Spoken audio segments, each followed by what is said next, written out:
വിശുദ്ധ മരിയ ഫൗസ്തീനായുടെ യേശു ദർശനങ്ങൾ. ഒരിക്കൽ ഈശോ എന്നോട് പറഞ്ഞു, നീ അകാരണമായി കുറ്റപ്പെടുത്തപ്പെടുമ്പോൾ അസ്വസ്ഥയാകരുത്. നിന്നോടുള്ള സ്നേഹത്തെ പ്രതി ഈ സഹനത്തിൻ്റെ കാസ ഞാൻ തന്നെ ആദ്യം കുടിച്ചതാണ്.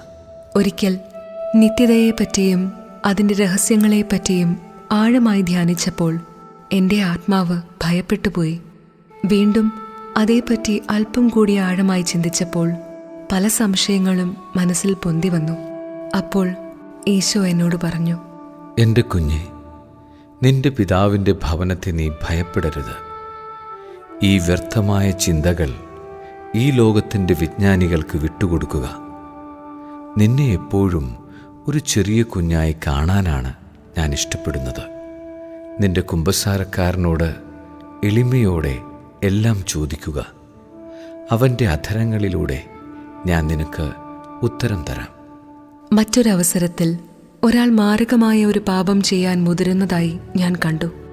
ആ ആത്മാവിനെ രക്ഷിക്കാൻ ഏറ്റവും വലിയ പീഡനം തരാൻ ഞാൻ കർത്താവിനോട് അപേക്ഷിച്ചു. പെട്ടെന്ന് മുൾമുടിയുടെ ഭയങ്കര വേദന എൻ്റെ തലയിൽ അനുഭവിച്ചു.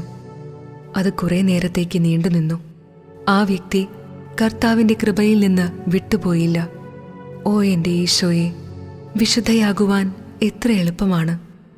നല്ല മനസ്സുണ്ടായാൽ മാത്രം മതിയല്ലോ.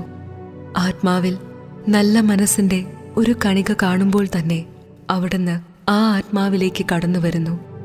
ഒന്നിനും അവിടുത്തെ തടസ്സപ്പെടുത്താൻ സാധ്യമല്ല. കുറവുകളോ വീഴ്ചകളോ ഒന്നും തന്നെ തടസ്സമല്ല.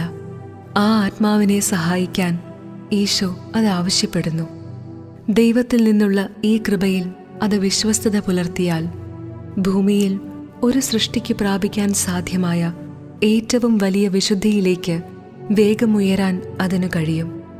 ദൈവം വളരെ ഉദാരനാണ്. ആർക്കും തൻ്റെ കൃപ നിഷേധിക്കുന്നില്ല. നാം ചോദിക്കുന്നതിനേക്കാൾ അധികമായി അവിടുന്ന് തരുന്നു. പരിശുദ്ധാത്മാവിൻ്റെ പ്രചോദനങ്ങളോട് വിശ്വസ്തത പാലിക്കുക എന്നതാണ് ഏറ്റവും എളുപ്പമുള്ള വഴി.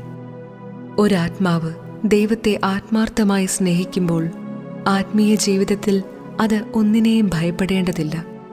കൃപയുടെ പ്രവർത്തനത്തിനായി തന്നെ വിട്ടുകൊടുക്കുകയും കർത്താവുമായുള്ള സംസർഗത്തിൽ ഒരു തടസ്സവും കൽപ്പിക്കാതിരിക്കുകയും ചെയ്യുക.